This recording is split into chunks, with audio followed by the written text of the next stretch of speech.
If you're striving to become the best version of yourself while learning from the experiences of other successful people, this is the podcast for you. Welcome to the Transformation Chamber.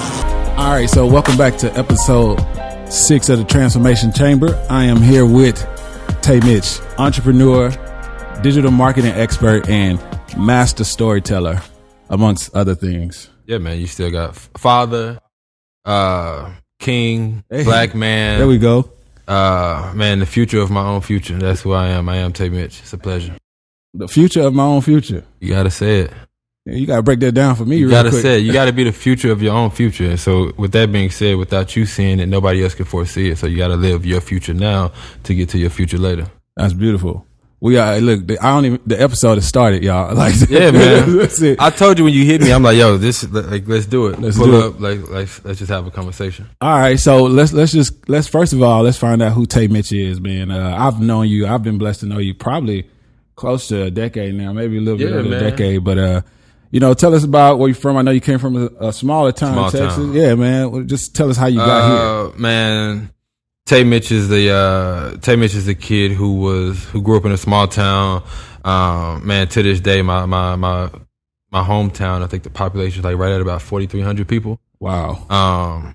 Grew up, always knew I was different amongst my peers. I was told I was different. Man, grew up with a single parent. Mom moved around a lot early as a kid, so I always had the finesse of being able to adapt. Mm-hmm. Moved to Dallas my freshman year of high school, moved to Houston my junior year of high school, graduated from North Shore. Man, went off to college. College ain't work out. It wasn't for me. I started making a lot of money at an early age. So life insurance, I waited tables. Probably the best two things as an entrepreneur at a young age that you can do. Absolutely. And I always go back and I look at it like, yo, at the age of 21, I was the guy, I was the insurance man, going That's door great. to door, Yeah. picking up insurance claims, selling new policies. I feel like if you could sell insurance to somebody, you could sell a life policy, you could sell something that person would never reap the benefits of. Mm-hmm. You know what I'm saying? You could sell anything. Yeah. And that's pretty much what has gotten me here, man. And, I'm blessed to be able to say I'm a part of, and I've been partnered up with some amazing companies such as Martell Cognac, Avion Tequila. We just added Jameson whiskey to the portfolio. Yeah. Man, I'm blessed to have my business partner Mikos. We co-own a digital marketing agency called the Midas Group. We got a lot to talk about. I already know, bro. Let's rewind it back, man. We already got to the glory days. Let's talk about Tay Mitch before Tay Mitch knew who Tay Mitch was. You were a student athlete in high school. Yeah, right? man, athlete. And I grew up actually Mr. East Texas when it came to sports. Sports in school came easy to me. Yeah, I read you were a pretty big deal coming out of there. I told my mom early, I always tell my mom, yo, I made it easy for you as a parent. You ain't really have to do much. Yeah. But yeah, I moved, when I moved to Houston my junior year, I kind of gave up on, not really gave up on sports, but as the mentality of it wasn't the same. I've always been a team player. Right, I've always been team oriented. Right. Having them, I made the type of moves where yo, coming into a new school district, not only just a school district, but school and not knowing anybody. You know what I'm saying? So actually being a newcomer, and like I say, at the age of 16, it was yo, this is just not fun anymore. So I started making money early. I've always been a hustler. Actually, my barber at the time, which I really consider still to this day, my big brother, Joseph, man, I started slanging CDs out of his barbershop. I would help him sell barbecue. And at that time, that's when I knew yo, I got a knack for making money or a knack for hustling. I love it, bro. I love it. And those type of stories, it reminds me of me and my older brother. Yep. In the hood. We were one of the few families that had a washer and dryer. But also, this was when Stay Flow was dope, starch pans and everything. Archie, baby. So did y'all add the water? Or did y'all just go straight? No, you got it. You had to, right? Because you don't. You be too crazy with it. It get crazy and it starts stinking actually after a while. Yeah. So my brother and I would charge people $2 to wash their clothes. First of all, my mom was pissed off, and then we would also starch down their pants for them too. We had a little dry cleaner. Y'all had a cleaner. Yeah, y'all had an unofficial, official cleaners going on. And then me and my younger brother, a couple of years later, we started cleaning the church on the weekends. We was like, hey, we don't have no custodial crew, so somebody got to do it. We got to. And so that hustle is an important thing. Okay, so and looking at your trajectory and your timeline, when you got to Houston, I don't know if I met you right around the time you got to Houston, but I know it was a while back. I think we originally met after college when I moved back from college back to Houston. Yeah. When you moved back to Houston from college. Yep. And I know, like at that point, when I met you, I was like, homie, hungry. Like I knew that something was going to get done. Yeah, I think at that time. The whole idea of me moving back to Houston at the time, I had I was managing an R&B artist by the name of Prince Cannon. Yep. And I had the idea of, because I helped out with Kirko Bang's success early in his career, being a liaison and hooking him up with the producers and executive producing his early projects. So I'm like, with this formula I had with Kirko, I could do it with the same formula with the R&B guy. Absolutely. Who just so happened to be a 5-time Apollo winner, amazing singer, songwriter, entertainer. Shout out to Prince Cannon, by the way. But I learned early, like, boom, moved to Houston. I had resigned from selling life insurance. Thought I had enough money saved up. Come to find out, I didn't. Car got repoed. I found myself sleeping on my homie couch, and at that time, I'm like, this is not it. And not only this, it's like I don't want to be the, I told you so. Like I told you should have never, furthered your dreams. I told you this, so. I just kind of sat back, man, and I can very openly say, the first time I ever took an Adderall was the night that I came up with the Debonair Lounge. Okay. And so from starting point, or from coming back and having that moment where you, is it safe to say you were at a low point?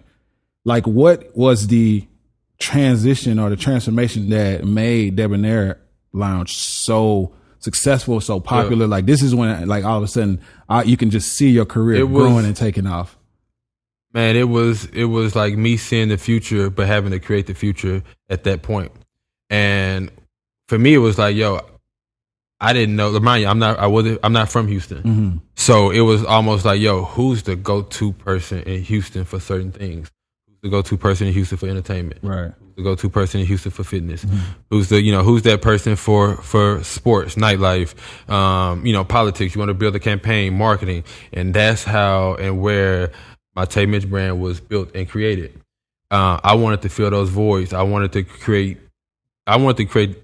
connect the community with my peers, but doing it in a way that I love doing it. I've always felt like if I love it, I can create it and digitize it and market it enough to either you'll be curious or you would even like it. I love it. And that's how the Debonair came about. So at the time, I think the only thing that was popping in this realm was like Sugar Hill, and that was like Lisa Rogers. Right. She had it on lock, but it was for her demographic, Absolutely. Her age group. Yep. There was nothing for our age group. So Debonair came about, and I've always believed in, let's put on some good threads. Absolutely. You know what I'm saying? Like if you go come out, if we go represent, we go take photos, let's do it in a light that we can share these pictures when we get older, you know what I'm saying, to our kids or to other family members. And it just made black people just look right. And I feel like even Alameda, like just as glorified and as dope as that street is, like that's Black Hollywood. So Absolutely. Why not come and dress up and Absolutely. Get right on Alameda? No, it was a beautiful time, man. I know you did me the favor or the solid of hiring some of the entertainment that I represent at the time. And I was learning everybody too. Yeah, you know what I'm saying? Like all I knew at the time was just my artists and just the people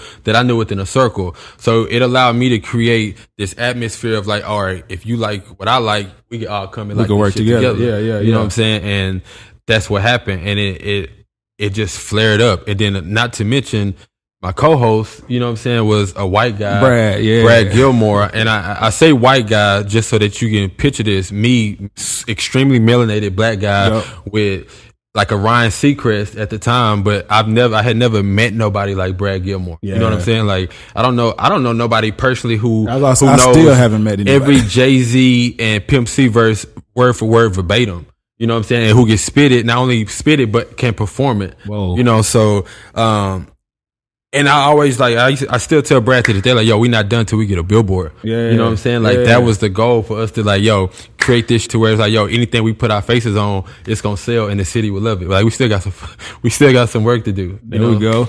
No, Brad was cool, bro. Like he like you said, he brought this different dynamic. First of all, it was just a totally different thing for the city of Houston altogether. You know what I mean? And to be associated with it was like, it almost like you created this black excellence move and vibe, but you had, like you said, you had to step up what you were doing. Like whatever you thought was cool, it's a new level of cool being introduced to the city of Houston.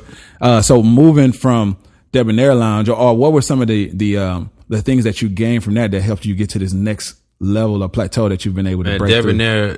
The Debonair Lounge woke me up to like, yo, you can get paid off your likeliness. You can get paid off being who you are. Mm-hmm. Because what happened was, and I created like this 4-step philosophy that I still live by to this day. It was, and what I realized, like, yo, people would come and pay to party with me. Not only would they come and pay to party with me, but people will also come and party with me dressed how I dress. Mm-hmm. You know, and then it's like, oh, people would want to do what I do for a living, you know, and like, it just kind of like created and just opened my mind up to like, all right, if I could do this on a Monday, what would it look like if I'm doing this on the weekend? And that's how I got into nightlife. So going back to what you just said, being able to get paid off your likeness. Yeah. Do you think it's something especially uniquely that you have, or do you think anybody's able to do this? I think we all have the ability if we could tap into it. Just looking at the Debonair Lounge and how it's grown, what were some of the things that you took with you to be able to, now you're like brand influencer, like some larger brands want to work with you. How did that come from Debonair Lounge? Oh yeah. So at the time that's when like Instagram created like the video portion, like where you could add videos. And if you know me, like marketing has always been like my thing. Like I like things to be polished. Absolutely. I like things to like live forever. And what I realized, like, I started looking around like, nobody's doing the type of promo that I'm doing. Nobody's creating the type of campaigns. Like nobody's even like bringing the type of talent in here and like putting them on this platform and like really like I tell everybody around me like, let's edify as many people as possible. Absolutely. And when I say edify, I speak in those terms of like, the goal is to speak so highly of somebody to where the next person only wants to see and recognize of those highly things that you spoke about the person. Absolutely. And not in reverse. So that's what Debonair Lounge was like. That's what it did for people. And what I realized, like, if I could do that for the Debonair Lounge, which was Cafe 4212, I could do this for major businesses. Yeah. I could do this for like, and that's where the Midas Group was even created. I further met my business partner, Miko. So we met on my next venture, which was Privé, which was a Friday night. I remember Privé. And Privé was just sexy, man. It was young, sexy, and we just kind of like had like an aha moment, like, if we could do this for like a nightclub, imagine what we could do for like any business. If you have a restaurant, or if you're an insurance firm, or if you're a dentist, or whatever it may so be, we could create those campaigns and create those strategies to where we could get you customers and leads in your door, and we could help you build that retention customer to where they keep coming. And that, like, I got all of that from that 1.5, 2 years that I did Debonair. That's dope. Yeah. So it's one thing to have a skill, but it's another thing to master a skill. And I think, like you said, master storyteller. I read that in your bio. But also, I always talk about how you've mastered your own aesthetic. Like, just realistically, how have you got to the point of mastery, or what's your driving factor behind what you do? Man, that word master is so cold, such a dope ass word that like I don't even want to put it on me, because it's like, as a master of whatever it is, it's like, it can't get no better. Mm-hmm. But we live in a society where like, shit changes every day. Like truth be told, like I may come off with like, he could actually, like, he tells his stories well, but like it could be a technology that comes out tomorrow to where like, if I'm not on that, I'm not telling the story well enough. Right. So I've just always been able to illustrate what I like. Mm-hmm. You know what I'm saying? And like, it gets to a certain point, we all get to a certain point in life where it's like, you got to stop trying to, please the next person. It's like, if I'm into this, if this is what I like, well, I want to illustrate and tell this to the world. And if you like it, cool. If you don't, so be it. But it goes back to those 4 pillars that I was talking about earlier. Let me just touch on those real quick. I would love to hear it. You can get people to do 2 out of the 4, you're in good shape. You get people to do 3 out of the 4, you're special. You get people to do 4 out of the 4, you can monetize your entire lifestyle. First thing being, you get somebody to want to dress like you. Second thing, you get somebody to want to do what you do for a living. Third thing, you get somebody to want to get somebody to want to dress like you, get somebody to want to do what you do for a living, get somebody to want to be around you, and you get somebody to like you. Perfect. So you switch those up in any formula that you like. I may want to dress like you. Mm-hmm. I may want to be around you, but I don't like you, and I don't want to do what you do for a living. Mm-hmm. it's just enough for me to keep you in conversation to where if your name comes up, I'm entitled enough to want to hear about whatever it is. Listening in. It may be three things. I may want to dress like you. I may actually like you, and I may want to do what you do for a living, but I don't want to be around you. Mm-hmm. That's fine. It's so special to where I will pay to buy whatever it is that you buy, whatever it is that you wearing. I will pay to be wherever you are. And I would like you kind of start molding. You're able to use psychological marketing to where that person now becomes a Raven fan. That's cold, bro. So like I said, you lock in all four, man. It's like, yo, you got a concert or you got a speaking engagement. That person just wants to be in the room. Right. You know what I'm saying? Like you got an endorsement deal with any type of clothing company. That person's going to buy it just because that's what you wear. Mm-hmm. You got like whatever you do for a living, that person's going to support and be at wherever they can just because they want to be there. It's just different. But with all of that, it's like there has to be a passion in it. Yeah. Because without the passion, it's never real. And you can never people are just like the consumer is not dumb anymore. So how do you associate your passion with what you do? And I was trying to get to this earlier. How are you constantly pushing the envelope and not getting tired? Because I know it ain't easy, especially in the nightlife entertainment business. Yeah. I mean, the biggest thing is like we all got to create a legacy. We all got to leave something that stays here whenever we leave. And for me, I have a daughter, so I'm creating a legacy for her to where, you know, if I'm able to fulfill my life and live my life well enough to where it makes her life that much easier, you know what I'm saying? She's able to pick up the reins and like do whatever she wants to do with it. Like that's what that's what my purpose is. If it's anything throughout like this whole quarantine, these times, this crisis that we're living through that I've learned it is the most important is family. Mm-hmm. You know what I'm saying? Like I've very much more so tapped into like how embedded I am with my family, how much do I talk to my family. So those two things are like the things that like make sure I'm getting up. It's driving me, bro. I love it, bro. Hands down. I love it. Okay, and you touched on just where we are, quarantine, obviously. And I knew I wanted to get here with you. You know, we spoke earlier about being kings and just being black men in America at that. Yep. You know, what's going on with you right now? How are you feeling with everything that's going on? Where's your heart? Where's your mind? Where's your head at? You know, with everything. And I'm patient. If we've never been as patient as we are, like I'm extremely patient right now. Let me just say that. I'm patient and I'm calm. Because that's not how the enemy want us to react. They want us to be everything but those two words, patient and calm. But I'm also woke and I'm aware. And I'm I've been woke. You know what I'm saying? Like, let me just say that too. Like, everything that's going on now isn't like an eye opener. It's not like, oh, wow, this is crazy. Like, cause this shit been going on. Let's just speak the absolute facts. But I'm also happy that it's around the world now. I'm happy that people can openly support it, and I'm also happy that people are openly not supporting it because now there's no like barrier. We know the difference now. Either you with it or you're not with it. You exactly. know, I think the biggest thing for us all right now is like, yo, we need unification. We need to do exactly what we're doing now. We need to talk more. We need to communicate more. There has to be a level of accountability that's held amongst everybody black. Let me just say that. Not just your homeboy, not just like your family. Like there has to be an accountability amongst everybody. And what I mean by that is like, yo, if I'm riding by Starbucks and I see some black people get ready to walk in, like there's an accountability for like, yo, why are we buying this shit? You openly know that they not with the cause. Right. You know what I'm saying? But nobody's putting nobody on notice. There's no accountability.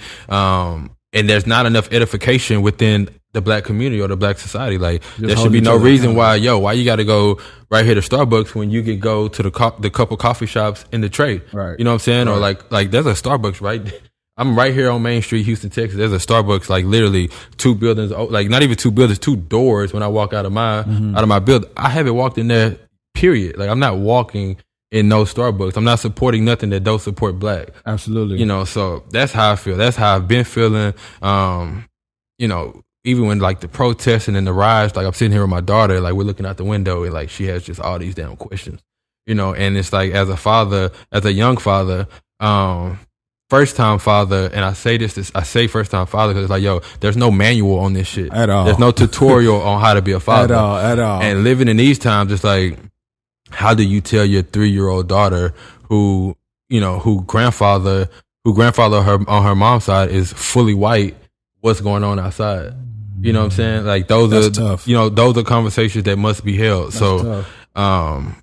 I'm glad it's going on because it's like I get to get to it now versus 10, 15 years down her life. So yeah, no, you just reminded me of a moment that happened with me and my son, and then I have a inherited son as well. I love to call them, they both my sons really. We pulled up to a light. This had to be about maybe a month ago now. We pulled up to a light. It was pouring raining, and Trade the Truth and all the people were protesting, like walking right in front of us, and they were like. It was like a movie scene. They were like, what's going on? And I tried to explain to them. And then they stopped, and then they were like, my son was like, well, why aren't we out there? And I was like, okay. Yeah, that's so we I made sure we went to the next protest. And again, their mother and I agreed, like, it's not necessarily like the safest place, but we decided like, all right, we'll take them to the next protest, especially with COVID and everything going on. But it was a scene. And how do you explain this to your sons? Because you know how sometimes you can bring up something, but it have the adverse effect. Like it creates fear. Like if I tell my son that, hey, some cops are bad and some cops might, you might not make it home that night. Now he's afraid of every cop.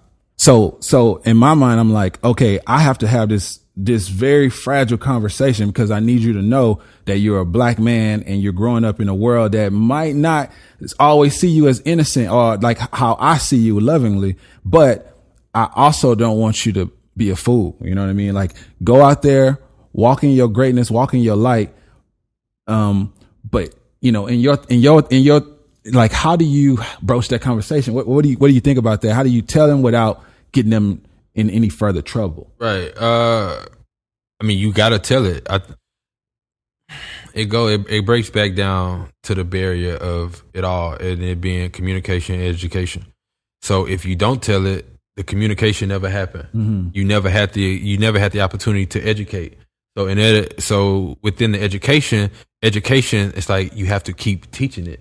It has to be learned. Mm-hmm. It's not something that is learned within just one conversation, two conversations. So it's like, how often are y'all talking about this to where like that thought of fear is not fear, is now being woke, is now in the knowing, like, yo, I know my rights as a black man. Absolutely. I also know you may not be for me, even though you're supposed to be for me. Exactly. So constant grooming. Constant, bro. And then I love what you just said. We didn't have that. Exactly. And not only, this is what I took from what you just said, make them aware, but then also give them the knowledge to back it so it comes with strength. Yeah. So you constantly deposit it in them, the ability. It's almost like take this for example, first time you ever held a gun, how like you didn't feel totally strong with the gun in your hand because you didn't know how to work it. Mm-hmm. You know what I'm saying? Mm-hmm. Now you go bust it a few times, you go to a shooting range, you get some lessons on it.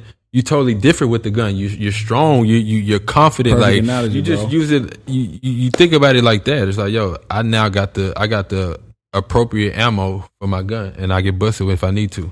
Let me ask you a question. What do you, if you could stand on the stage and talk to a room full of white people right now, what do you say to them? Man, that's a great question. Man, what's the one white lady who? I think the way she broke it down, man, is like so brilliant. Oh, the white lady, great. Yeah, bro. She's like, yo, like, raise your hand if you want to be a black man in America right now. Nobody can raise their hand. You know what I'm saying? That's cool. Like, I would really want to reverse engineer why they may think how they think. Because I had to, me and my mom actually got into a heated FaceTime conversation like a couple of days ago, like 3-4 days ago, and we were just talking, and like she kind of brought up some political views that she had, and I, some racist stuff that came up, and I'm like, yo, granted, I'm not on board with all of the racist stuff that's going on. Mm-hmm. However, let's look at the root of how the racist, what's in them. You know what I'm saying? Like, how did the racist start? I'm telling her, like, yo, imagine going your whole life,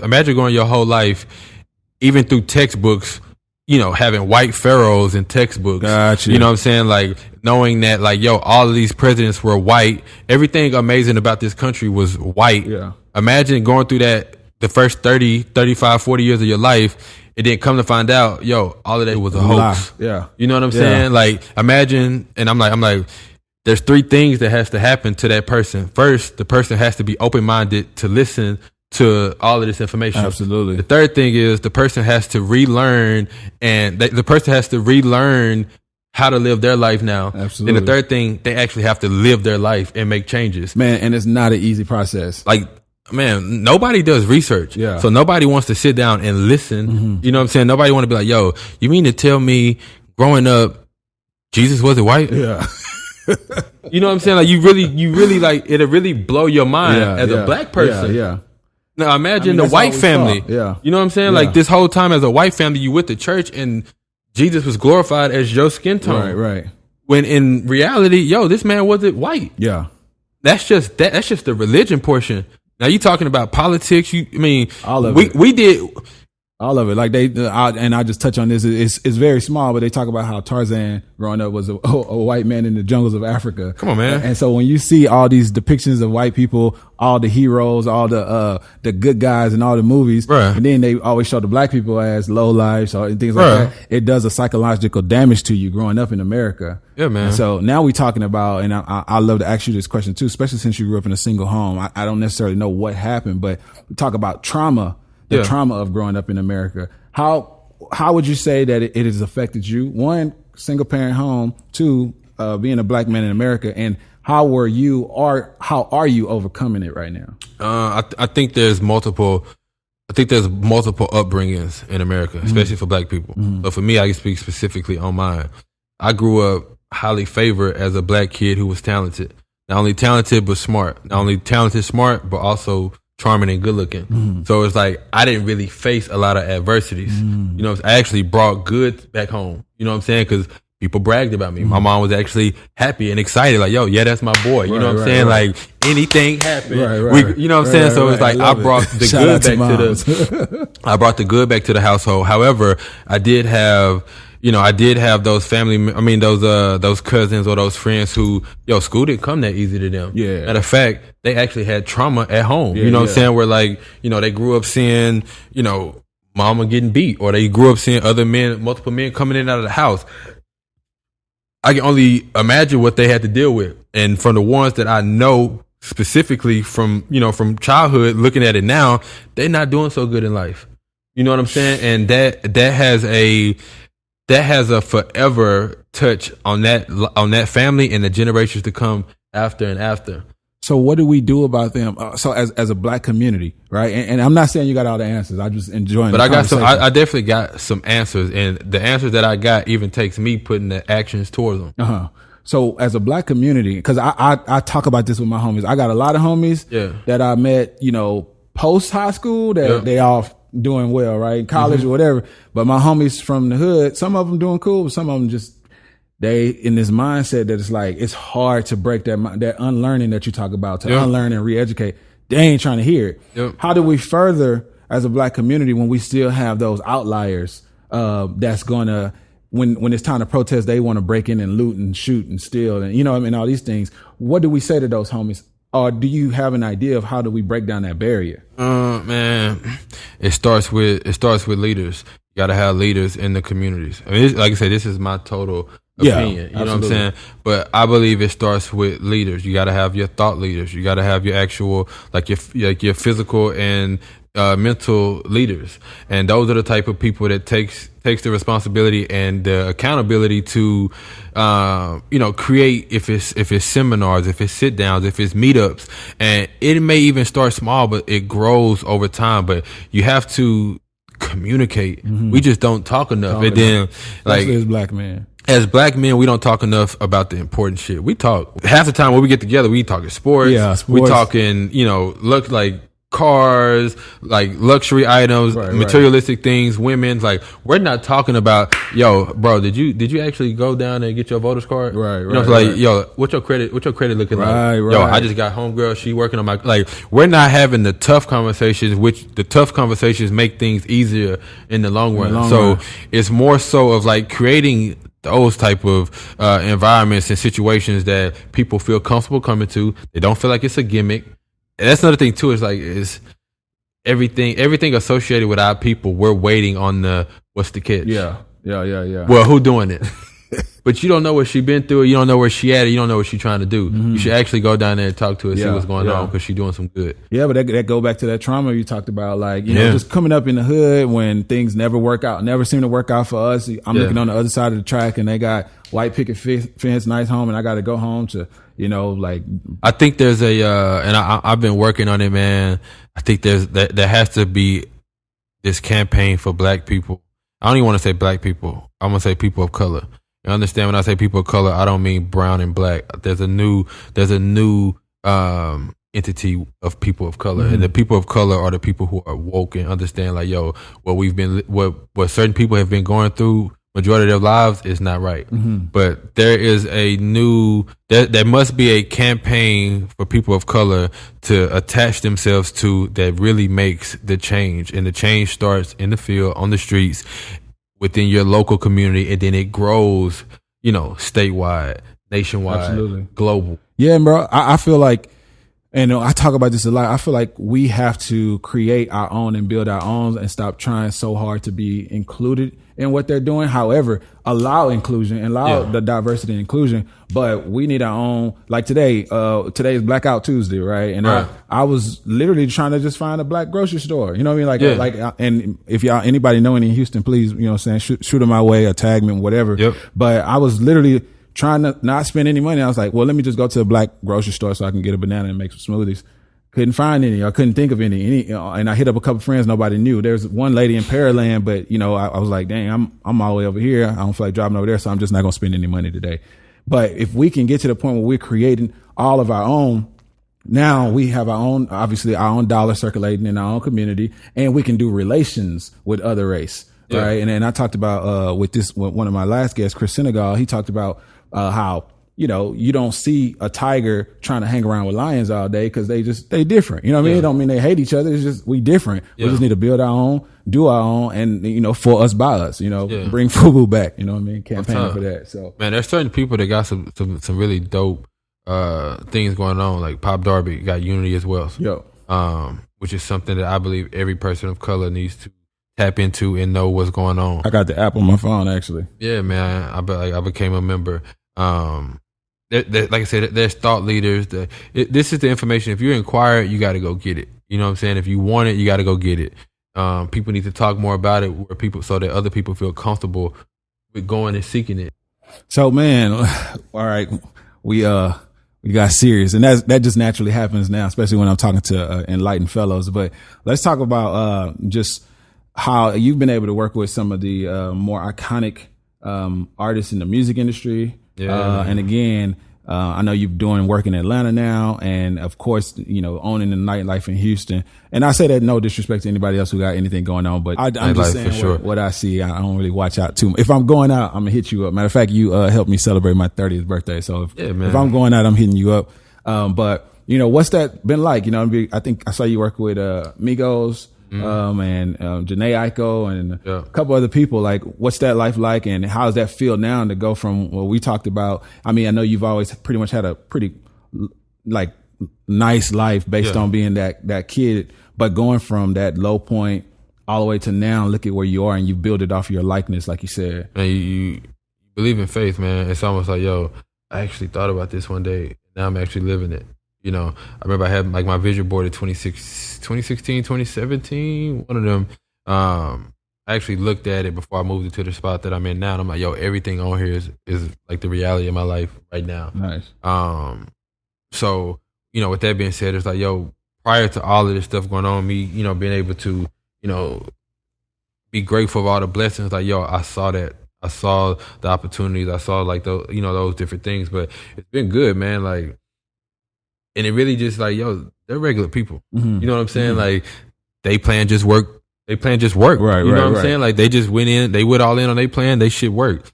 Like, my best times are with my family and being able to do like the shit that we doing now, being able to like be a part of startup of something great, like being able to show love, show support. Like, that's really my best times, bro. To be honest. I love it, bro. And I appreciate you for coming on too.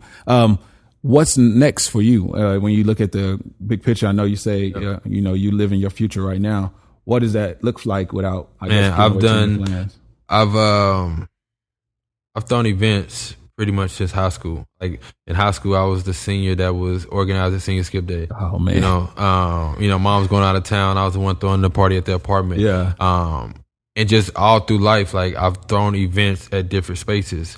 I've done that at everything but my own space. Mm-hmm. So the next big thing is my own space. I love it, bro. Ownership. Yeah, man, ownership. So looking at ownership, we signed a lot of paperwork has been happening in quarantine. Yeah. So and you don't got to give away too much. I know how it is. But yeah, man, the Midas Group has an extremely big announcement coming up very, very soon. I love it. I love it. It's ownership. I'm laughing because you said I used to organize. I organized Senior Skip Day. Yeah, Two man. of them actually. Funny story though. I organized one of them and we ended up getting in a 6-car pileup on the freeway and ended up getting in trouble. But that's for another day. You see? You see me? So man, let me ask you something. In terms of, do you recall or recollect the greatest piece of advice you've ever received, or just some advice that you like to give people? Somebody who's trying to learn how to master or get in the process of mastering their aesthetic, their life, their lifestyle, who they want to become, what they see for themselves. Yeah. Man, the best advice I could give is you got to write down everything. You got to write it down often. You got to talk to yourself. Like, I think the best, like I'm my best self now, but like the best version of me, like going back was like 2016, 2017 me. Jesus Christ, like I talked to myself like I was like as if like I was like my own roommate. Yeah. You know what I'm saying? I would get up, take showers, and like have full-fledged conversations with myself, and like, but it was in like every my whole wall was like pretty much written down. Like my glass mirror in the bathroom was just like affirmations. Crazy. Like I mean the term, like KG said, like anything is possible. Stop thinking small, think big. You know what I'm saying? And read, you know what I'm saying? Like, I mean, there's so much advice. It just depends on what it is. Like, physical, mental, and mental health are like extremely important. Like, speaking keep of your which, body right, work out. Yeah, man. you in the gym, tough, man. I don't want to be that father where it's like my daughter ashamed to be talking about me. You know, it's like, that's my pops over there. Like, I want to be like, that's your dad. Like, your dad is so cool. You know what I'm saying? So, I try to stay fit, man. Then you got to stay ready, bro. You never know. Stay ready, so you don't have to get ready. Still got a blockbuster movie to do and shit. So whenever they call me, I got to make sure I'm ready for it. I love it, bro. I love it. All right, man. We about to jump into rapid fire real quick. All right, let's get it. Rapid fire. I'm not sure if you caught any of the other episodes, but I basically say a word, and you say the first word that comes to your mind. All right. And then I'm going to do a couple of this or that, and you just got to pick it as quickly as you can. Say less. You know what I mean? So, first word, let's go with swanky. Debonair. Wealth. Tay Mitch. Favorite food. Catfish. Fried catfish. Favorite movie. Love Jones.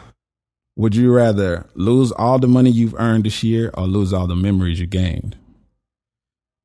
You gotta ask that whole. Would you rather lose all the money you've earned this year or lose all the memories you've gained? Lose all the money. All right. Would you rather know the date of your death or the cause of your death? The cause. Cool. That was a completely meaningless exercise that I like to do. Yeah, that's good though. That's good. You see, like, because if I don't ask myself that shit, I don't know. Shit, which one would I rather know? Right, right. All right. So the people want to know. What does Tay Mitch listen to, read, watch, anything. It doesn't have to be motivational, inspirational, but if it is, cool. Matter of fact, grab them books behind you. While you grabbing those, what I'm listening to, man, I'm listening to Sir right now. With Sir Inglewood. Yeah, man, it's probably like my favorite hands down. Like, if shout out to him and D Smoke. That's my pure vibe, man. So like, I'm listening to a lot of Sir. I'm listening to. Let's just leave it at that, bro. That's really the for his reading, man. The 4-hour workbook. I'm touching back bases on this. This shit is like a crazy. You haven't tapped in. I haven't. Can you give us a quick synopsis? Man, it creates your time management. It gives you like your time management skills become superb. Mm-hmm. You know what I'm saying? And you really just like start valuing your time, and you start like, yo, what should I really be doing? Okay. You know what I'm saying? Like, you know, the work that I like, if I'm working a 4-hour job, which is like a 40-hour job, which is like, manually, but it's like, yo, I can really get all of that done in 4 hours or 8 hours. You know what I'm saying? Like, so what does the 4-hour work week looks like? Super dope. Nice. Message to the Black Man, of course. Yeah. Elijah Muhammad. Yeah. And then super tapped in, man, with Derek Grace, a thought leader, Black brother. I caught his message on Instagram. Bought his post-Trump pack, which is it's a pack of like basically getting your shit together as a Black man. Really? You know what I'm saying? Or as a person of color. What's the name of that? This one is Guys Amongst Men. And within this though, like sort of the first thing that he pop off with is like unlearn and relearn the curriculum, like the parent to child, the self sufficiency and the co-parenting. So it's like in here he states like, yo, as a parent, like the average parent don't even know if their child is having nightmares or not. Right. You know what I'm saying? The average parent don't know, if their child, actually woke up on the right side of the bed. Like there's so much stuff that we really like, do you really know your child? Right. Not only that, if you have kids, multiple kids in the house, who's which child? Like who's the creative one? Mm-hmm. Who's the get shit done one? Yeah. Who's the lover one? Yeah. You know what I'm saying? Like you can't expect everything out of all of your kids because they're not all the same. Absolutely. You know what I'm saying? So everybody must be held accountable for what their strengths are. Man. It's just lit, bro. Like that. I've taken that formula and I've taken that across the board within life. Like I got like all of my homies, like we all are dope. We all, like super good friends, but it's like I can't hold Mikos accountable for the shit that I would hold Craig accountable. Right. I can't hold JJ accountable for the shit that I would hold Paco accountable. Absolutely. Devin can't be, Corey. So it's like all these different things. So it's like you just kind of got to know who your friends are, know who your people are. Then shit, you got to know yourself. Yo, man, this has been insightful conversation. Anything else for just the people that you want to share? Man, I got a question for you before we wrap up. Yeah. What made you want to do this? Like, what was your motivation to like? I appreciate that. Getting Jay to like, Jay, I need you to get this camera set up. Like, bring your mask, but I got you. When we go get this done, like, what was your thought process of doing this? First of all, shout out to Joel, my cameraman. He definitely has his mask on. He's been working. But, man. No, I appreciate the question. To be honest with you, I've always had a gift or a talent for connecting with people. And I believe that God give you something, you got to use it. You know what I mean? You got to use it. And I was trying to figure out, how do I share with people? How do I help people without talking myself all the time? So let me talk to influential people who have a story to share. So people like you, people like, shout out to Slim. He's going to be on the show. Slim Thug is going to be on the show later. People like Chris Senegal, my first 5 host, Dr. Shem. We just dropped that episode. These people have achieved and accomplished great things in their life, and people should know, yo, it's not as pretty as my Instagram account looks. It's just not that pretty. And so this allows people to get insight into some of these influential people, and, and hopefully they hear something that they can agree with, that they can connect with and say, you know what, let me keep going on my journey towards greatness. Even though it's not pretty today, it could be pretty tomorrow if I keep going at it. So I like it, man. Like I said, it's Tay Mitch checking in. I got another question. Hey, he hijacked the show, man. Yeah, man. Now I'm co-hosting. You know what I'm saying? This is what happened when I hijack your shit. I love it. What does success for this look like to you in 6 months? In 6 months, success, I'll be honest with you. Success for me in 6 months is going to look just like it's going to look when I drop this episode. Somebody going to text me and say, yo, that was a dope episode. I'm glad 2 Black brothers were able to sit down and be vulnerable, right? That's success right there. Now, that doesn't mean I don't have goals, right? You know what I'm saying? So, I do have goals to grow it, hopefully build out the platform, get more eyes and more ears and more hearts. My advice, you got to be specific of what you want. Like, yo, I want this amount of viewers. I want to be on these platforms. I want to have these guests. Like, we have to be so specific with what we want to where when it happened, it was like, this the exact shit I wanted. For sure. You know what I'm saying? Like, because if not, it's like, I think I'm there, but I don't know if I'm there. Yeah. We got to be so specific with our goals and with our dreams to where it's like, we able to celebrate them when it happens. When it happened, we can recognize From Black man to Black man, I want you to be so specific with your goals to where when you hit them, text me, let's go celebrate over some Martell. I'm with it, bro. I'm with it. That's what, that's the type of communication that we just got to have.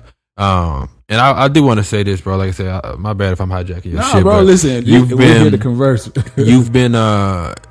You've been you, bro. Like from day one since I met you, you've been thorough. You came through for me in the clutch for some gigs. Same. You know, and that's like when you hit me, I'm like, regardless of whatever, like, yo, I'm gonna do it for sure. Yeah, you know what I'm saying? And like, I'm not doing everything for everybody, but for like. You hit me for sure because you've done nothing but extended your hand. So I for sure extend my arm whenever you reach out. I appreciate it, bro. Yeah, I appreciate the same, bro. I can say the same about you. That's actually one of the things, and I know we're supposed to end for a while now, but I always think about how you've been able to amass this success and also stay humble at the same time, which is not easy to do. So I commend you and tip my hat off to you for that, man. I appreciate it, bro. Bruh, Tay Mitch, I appreciate you again. My brother, much love, man. Thank you guys for tuning in to episode 6. Yeah, this episode, Bronny, Olympic Bronny. You know what I'm saying? I'll tell you, Mitch, checking in, check it out. It's been love. You know what I'm saying? Peace. Thanks again for tuning in to the Transformation Chamber. To find out more about Tay Mitch, follow him at TayMitch_. Visit his website at taymitch.co. To find out more about the Transformation Chamber, follow me at Joshua T. Dada or visit my website at joshuatdada.com. Until next time.